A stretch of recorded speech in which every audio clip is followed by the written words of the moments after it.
Okay, so we're ready to start today's Sunday morning Torah and Coffee. And I suggest this is not going to be a 1-minute class or a 3-minute video. This is a class. This is a lecture. This is Torah learning, and so view it as such. So to settle in, relax, and decide that you have a couple of moments starting the week with some Torah learning. So,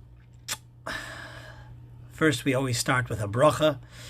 Let me turn this around and let me place this down. I hope it doesn't fall. I hope we're good. Hold on a second.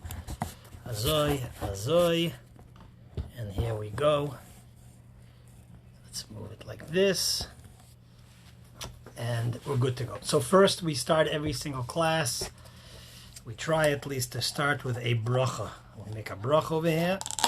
A bracha on coffee, delicious coffee. You might have seen I sent out a notice that we have now, for the next hour or so, we have a coffee cart. We have a coffee cart over here at Chabad. There's a fellow by the name of Baruch Len, and he's a great guy, and he is selling coffee and pastry. If you want to come out and support him, that'd be a great mitzvah. So let's say a bracha. Baruch atah Adonai Eloheinu melech haolam she'akol nהיה b'dvarei.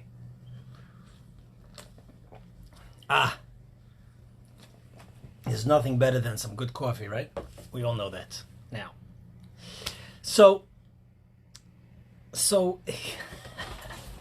I'm going to start the class because we all love each other over here. I'm going to start the class with shamelessly admitting that part of the title is clickbait, so that you should listen to the class. Now, before you hang up, or before you say, Rabbi, what a chutzpah, and you just leave, hear me out, and I think you'll gain something out of this class, including about the elections.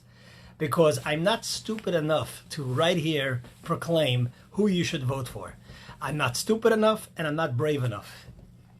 And I don't want to lose, half the congregation or half the Jews listening to this class. However, you haven't come here for nothing. And let me explain. And bear with me. And I know by the time this class is over, I'm going to get comments, as we say in Yiddish, von alle Seiten. I'm going to get comments saying, Rabbi, how come this and how come that? And you said this. So we will try, to be respectful and insightful at the same time. And hopefully by the time we're done, we will actually give you tools from a Torah perspective of who you should vote for. Although I'm not going to tell you who to vote for. So let me explain. First and foremost, I got to tread carefully here. Okay, Rabbi, just talk. Let us have it. First and foremost, I want to perhaps mention this powerful statement of the previous Chabad Rebbe, Rabbi Yosef Yitzchak Schneerson, and his daughters. One of his daughters, who I think was perhaps the Rebbe's wife later, meaning Rabbi Menachem Mendel Schneerson. The previous Rebbe was arrested for spreading Judaism during the communist era. At one point, in the middle of the night, he was arrested and almost sentenced to death, but thank God that was overturned. When the KGB, or at that time called the NKVD, burst into his house, and they started a search to see what materials he had, which were counter-revolutionary. They were illegal, which was what they deemed illegal. They walked over to the previous Rebbe's daughter, and they asked her, to which party do you belong? Expecting to hear that she says that she's part of the Communist Party. And she responded and said, as a Jew, I do not belong to a party. My party is the party of Abraham, Isaac, and Jacob. I am non-party, I'm non-defined by a party. I'm defined by the good old values of Torah and mitzvahs. So that's one introductory important point. As the political environment becomes so more polarized because of various factors that you don't need me to tell you, whether it's search engines and social media, that they just feed you what they know you want to click on because their interest is just to make money, primarily through getting people to click, and they know what you like, and they're just going to send you that which you want to hear. But that's not what you're coming here for. But as it becomes more polarized and more passionate, and we start to try to identify ourselves, okay, people ask me, Rabbi, are you a Republican, are you a Democrat? So we need to remember that that's not who we are. You might vote a given way, but you have to. It's so important to remember, who are we at our essence? We are not Republican and we are not Democrats. We are the children of Abraham, Isaac, and Jacob. And that's where we get our value system. It can be that sometimes we find a certain party's value system and policies is more aligned with our beliefs. That's totally fine and good, but let's not forget that that's not who we are. That's point number one. Point number two, because there's so much we could discuss in this limited time, I don't think I'm going to get it all in. Point number two is that it's really a follow-up on point number one.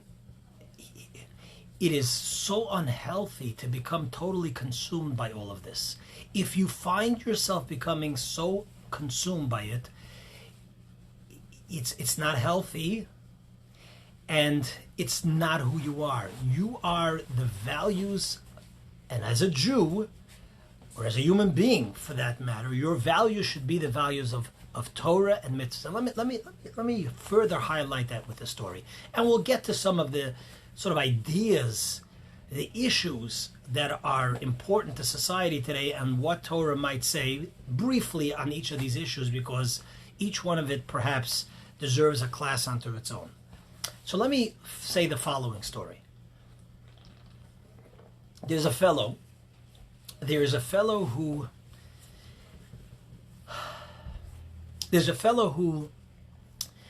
was a writer. He was a writer. He had a talent for writing. What did he write? He wrote manuals. He wrote manuals for gadgets, for electronics. That's what he did. He wrote manuals. And as such, he wrote, but of course, he never got any comments. Today, we live in a time that you write, you post on social media, you get likes, you get dislikes, whatever it is. But he wrote for a company manuals, printed manuals. Of course, nobody ever responded to those manuals. One day he gets a letter in the mail, and the letter is addressed to Dear Manual Writer. And he's ecstatic. Finally, somebody's paying attention. He gets a response. He gets feedback on his writing, and he's so eager and he's so excited to open the letter and to see what somebody finally, is writing to the manual writer, all this time that he puts in. So he opens the letter, and the letter begins basically like this. The letter says, Dear Manual Writer, what chutzpah do you have to tell me, the owner of the camcorder, if you remember, just to use an example, or the owner of this smartphone, which buttons I should push in order to make different things happen. It's my camera, it's my phone, it's my tape recorder. I'll push what I want, when I want, and don't you have the chutzpah to tell me which buttons I should push. So, this was the letter. This is the letter. We can understand how silly this writer is. The manual writer is saying to him, look, I'm part of the team that created this gadget, and I'm telling you that for you to get the best results and for you to get the best productivity out of this device, this is what you got to do. So the guy is being foolish, correct? We all understand it. So the same refers to the Torah and its directive in life. God is the creator of the world. He's the creator of the human being. And he gave us a Torah. And the Torah is the manual for how to live the most productive, meaningful, wholesome, happy, and joyous life. And often we look at the Torah and we say, okay, the Torah has its opinion, but don't you tell us what to do. It's my life. We can understand, based on the story just told, how foolish that is. So in every single issue that are sort of the issues of what we're voting for us, we have to be above the fray. That's the point I'm trying to bring out. We have to not become dragged in and identify ourselves with a given party in the sense of who our essence is. We're above that. When people come to shul, they come to Chabad, they come to synagogue, wherever it might be, politics doesn't belong there. Discussion of issues perhaps does belong there. Okay, what does Judaism say about abortion? What does Torah say about gun rights? What does Torah say about leadership? What does Torah say about education? That belongs in discussion, and that should be discussed, and we should know what it's about. But to become so emotionally attached to a given candidate or party is risky. Risky is not the right word. It has the danger of dragging us into arenas where we don't belong, and it's not who we are. To the extent that it even obscures and sometimes even has us challenging our own core beliefs as Jews, as children of Abraham, Isaac, and Jacob. So that's a general introduction, and I hope that's clear. And if you want to, if you have questions, you want to react to that, by all means.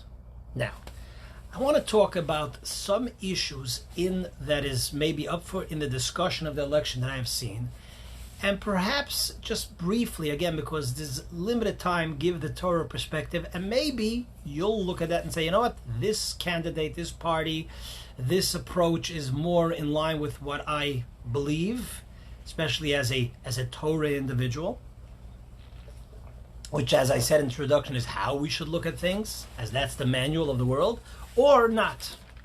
Okay, so let's start with, I'm just sort of picking some things over here. Let's talk about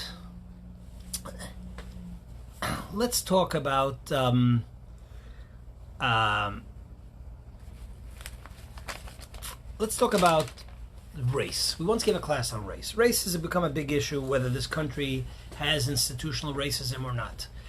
So, we could deal with the symptoms, and we could ask ourselves, which party is more non-racist or anti-racist or fair or etc. So that is a decision you have to make. I'm not going to make that decision for you. I'm not going to give you the information. There's plenty of places you could research that and find out and come to the conclusion. I will say that from a Torah perspective, of course, race has no place. In fact, the Talmud highlights and discusses the fact that just last week and just 2 weeks ago, we began the Torah all over again in Genesis, and over there we read about the creation of Adam.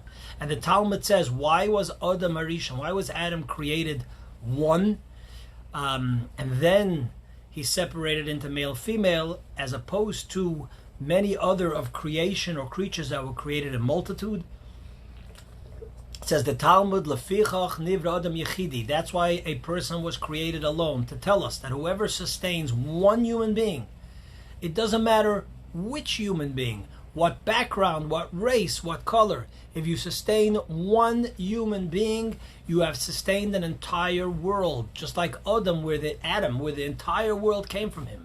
And whoever, God forbid, takes the life of one human being is like he killed the entire universe, the entire humanity. So this is the Torah perspective on race. There's no ifs, ands, and buts. In fact, the Talmud also says there in Tractate Sanhedrin that that's why God didn't create families Because a person shouldn't say, you know what, my family is better than your family. My race is better than your race. We are all descendants of Adam and all created in the image of God. We need to remember that. Let's talk about, there's a big issue is about socialism versus capitalism. Which one does Torah embrace? So here again, I want to mention another story, a story of the previous Rebbe. The previous Rebbe, again, we mentioned before that he was once on a train and people asked him, then there was communism, was a big to-do, and he asked which, it was communism and maybe other parties, and they asked, which party does Torah endorse? And he said, you know what, the good that you find, Torah is the blueprint of the world. God created the world by looking into the Torah, and any good policy that you find in each approach has its origins in Torah. So let me explain that point a little bit more. Torah, probably the best way to explain Torah is probably capitalism with mandatory compassion. So what does that mean? Let me explain that point. So to give a couple of examples where we find in the Torah capitalism with mandatory compassion. So the Torah says that a person has a right to their own property. In other words, capitalism is in its ideal form is it's all about me developing my business. It's all about me, and it's all about my decision when to give, what to give, and that's what makes society actually better. Okay, socialism is. To sum it up, is that socialism is there's no point of one person having $1 billion, other person go hungry. Government is there to make sure that everybody's basic needs are provided for and cared for, etc. So this is somewhat the debate. I'm sure there's others who could define the difference better than I can. But the Torah, interestingly enough, is a mix of both. And let me actually backtrack a little bit by trying to explain that a little better. First, a little l'chaim on my coffee. Let me backtrack on that and try to define it by actually going to a different discussion. Another hot issue now with the confirmation of Supreme Court, the issue that always comes up from time every so often is about abortion. And you have the two sides of abortion, and then we'll get back to the economic, social versus communism. So let's talk about abortion, right? So here you have again the two sides of the discussion is the woman's right to choose versus the fetus being a life and having a right to live, a right to life. And you could successfully make both arguments. You could make both arguments. You could make the argument. What did I just do? Sorry, I just turned the camera around by mistake. Ein minut. My apologies. There we go. Oopsie. Okay. So you have a woman's right to choose. You got to see the mess in my office. So just ignore that. It doesn't exist. The woman's right to life, to choose, sorry. It's her body. And who are you and who are we or who is society to tell her what to do? Okay. The approach of the anti-abortion is a fetus is a life, and therefore you cannot take a life. Okay. So the Torah perspective comes from a very different perspective, from a very different place, from a very different angle. And you're here listening to a Torah class. So you're coming here with the premise that you want to hear what Torah has to say. So Torah in general doesn't, this concept that the Torah actually in some ways disagrees with both definitions. The definition that a fetus is a life is not the case. It's a potential life, but it's not an actual life. In other words, murdering a fetus is not akin to murder. And the Torah also does not recognize a woman's right to choose, because the Torah doesn't recognize anybody's rights in that way. The Torah's perspective comes from a place of what are my responsibilities to God, to Torah, to my purpose in life and the purpose of my soul.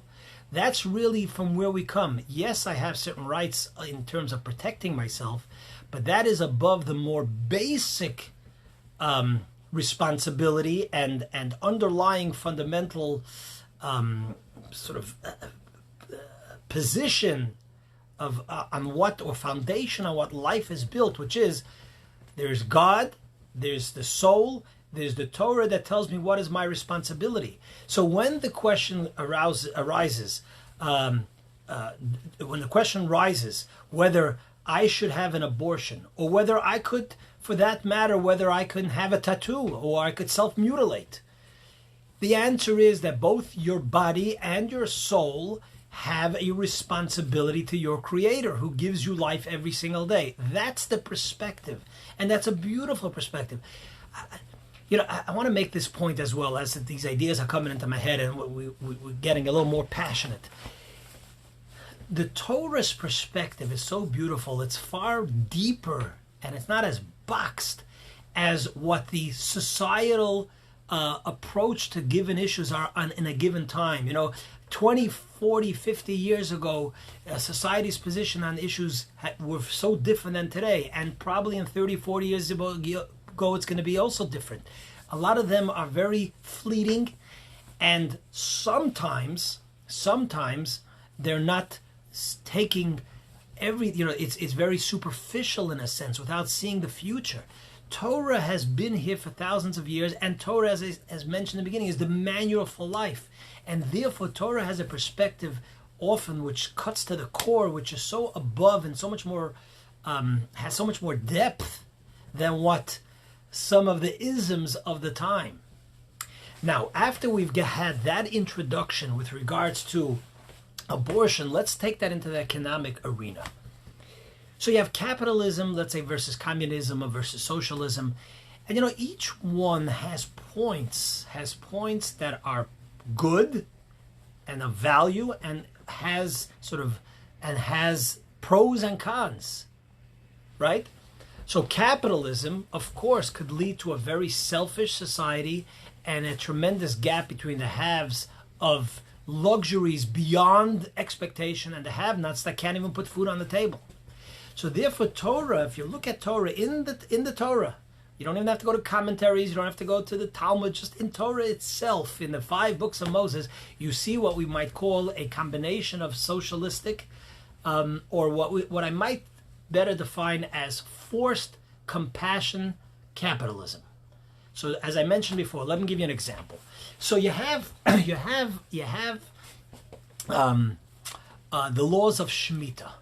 The laws of Shemitah is that for 6 years you should plow the land, which was at the time Torah was definitely, Israel was an agricultural society primarily. So the law is like this: for 6 years you plow the land, it's yours, you build your wealth, self motivation to grow, to be better, etc., and to amass wealth. That's capitalism, and the Torah makes it's actually even a mitzvah, according to some, to work and to make a living and to have a drive and so on. On the 7th year, what does the Torah say is the sabbatical year, Shemitah? You are not allowed to sell your produce. It has to be left for everybody equally. The underlying message of it is not socialism per se. That's what I said. Torah has a deeper perspective. The underlying message here is essentially everything belongs to Hashem. Everything belongs to God Almighty. Whatever blessing you have, you should value and appreciate. So 6 years you work hard. The 7th year, it's open for all. You are not allowed to take more than anybody else, only what you need to eat. But you could argue it's my land. I worked hard. I sowed, I plowed, I have geschwitzt, as we say in Yiddish, I with my sweat, says the Torah. True, but you know what? All the blessings you have are from above, and 1 year you have to give and share with everybody. Or to use other examples, you have to give a tithe. You have to give 10% of your earnings, and that's not a kind deed. That's an obligation. But why should I? It's my money. Says the Torah, 90% you could keep, 10% you got to give to charity. You have to. It's the basic obligation of any observant individual who wants to follow the Torah laws. So, so that's all part of the Torah's approach. And I want to end off because there's a lot of. Actually, I want to mention two other things. I want to mention, if you're still here with me, two other Torah approaches to the issues of the day.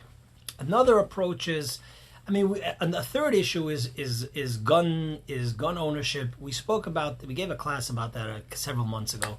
You're welcome to go look at that class. I can tell you, basically, the basic conclusion of that class is that it seems that Torah's perspective, and again, this is the way I understand the issues, is that you should be allowed to own a weapon for self-protection if needed. If you're in a place where there's danger, you want it for your safety. But to have weapons just as a sport, to have weapons just as a way to, I don't know, just because it's fun. No, weapons are something dangerous, and there's a concept of removing anything dangerous from your home. So that's the short end of it, of the class, is basically if you have a weapon, that you, for self-protection, fine. But to become all into it and to have 10 different weapons and to have a whole thing about it and waste all that's, especially if you don't fully protect it in a proper way. There's something that's called in the Torah that you should have a micah. There's origins in the Torah itself that anything that's of danger should be removed from your home and your possession. So that's on gun control. I know that's a big issue, so I'm just briefly mentioning it. Education, very important issue. So here we have the discussion, public school versus private school, where's better. I'm not going to answer that question, but I will say that one of the important emphasis of Torah on this issue, and this boils down to education for all, which is for children, is that we have to remember that as much as, how do we define education? Education is not merely limited to what we teach our children in terms of the subject matter, math, science, politics, geography, or whatever it might be. But perhaps even more importantly is a child is comprised of a brain, a body, and a soul. And the most important thing of an educator is to develop, and that goes to parents and teachers, is to develop the child's soul. If we only focus, and that sadly has happened, which is why we've had such an increase in crime and so on, what has happened in the last 20, 30 years is that we have focused more and more on how to develop the skills of our child, how to develop the academic levels of our child, and we forgot about teaching proper ethics, values that addresses and develops the soul of the child, and that is critical. So that's with regard to education. Short thought on that. And finally, I want to talk about the last thing, which may be in some ways also very important in today's political environment, and you could decide how to apply these guidelines and these values of Torah to today's political discussion. And that goes to Torah's view on leadership. And we could give a whole class on leadership. You give 2 classes on leadership. But I want to mention perhaps 2-3 points from leaders that we find in the Torah and statements that the Torah says.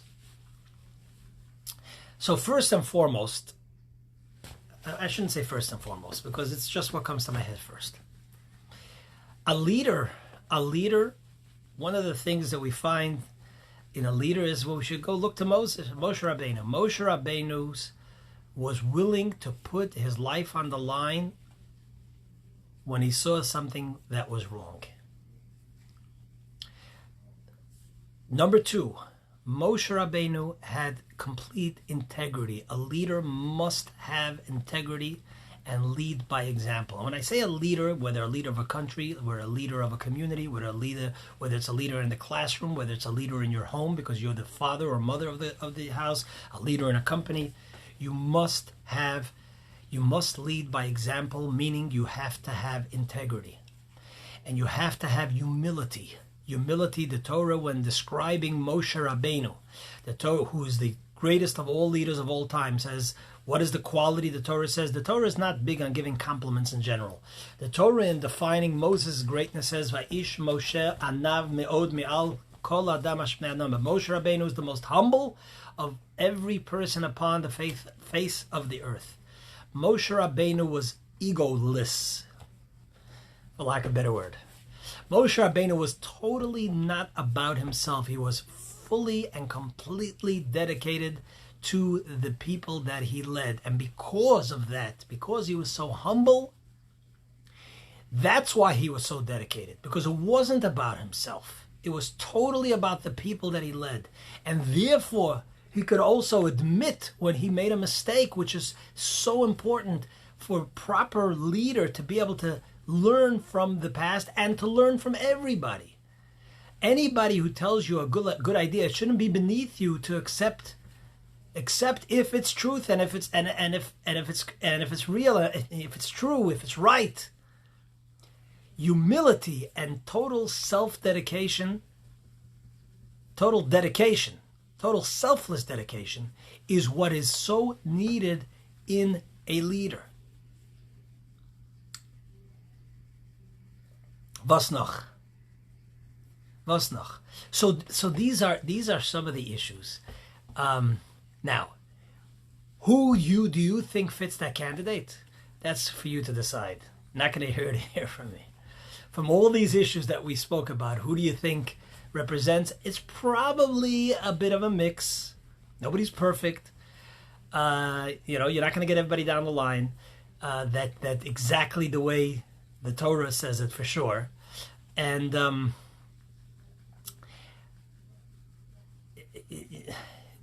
so, and there's more that can be discussed about each of these issues. There's definitely more, but this is just some things. Maybe by next Sunday we'll share some more ideas.